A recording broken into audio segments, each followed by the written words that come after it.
مکھی کی وجہ سے ایک آدمی جہنم میں چلا گیا۔ رسول اللہ صلی اللہ علیہ وسلم نے فرمایا، ایک آدمی صرف مکھی کی وجہ سے جنت میں چلا گیا اور دوسرا جہنم میں۔ صحابہ کرام نے عرض کیا، یا رسول اللہ صلی اللہ علیہ وسلم، وہ کیسے؟ نبی اکرم صلی اللہ علیہ وسلم نے فرمایا، دو آدمی ایک قبیلے کے پاس سے گزرے۔ اس قبیلے کا ایک بت تھا جس پر چڑھاوا چڑھائے بغیر کوئی آدمی وہاں سے گزر نہیں سکتا تھا۔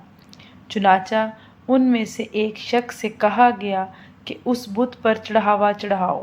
اس نے کہا، میرے پاس ایسی کوئی چیز نہیں۔ قبیلے کے لوگوں نے کہا، تمہیں چڑھاوا ضرور چڑھانا ہوگا، خواہ مکھی ہی پکڑ کر چڑھاؤ۔ مسافر نے مکھی پکڑی اور بت کی نذر کر دی۔ لوگوں نے اسے جانے دیا، چنانچہ وہ اس چڑھاوے کی وجہ سے جہنم میں چلا گیا۔ قبیلے کے دوسرے لوگوں نے دوسرے آدمی سے کہا، تم بھی کوئی چیز بت کی نذر کرو۔ اس نے کہا، میں اللہ تعالیٰ کے علاوہ کسی دوسرے کے نام کا چڑھاوا نہیں چڑھاؤں گا۔ لوگوں نے اسے قتل کر دیا اور وہ جنت میں چلا گیا۔ اللہ تعالیٰ ہم سب کو شرک جیسے گناہ سے پاک رکھے، آمین ثم آمین۔ جزاک اللہ خیر۔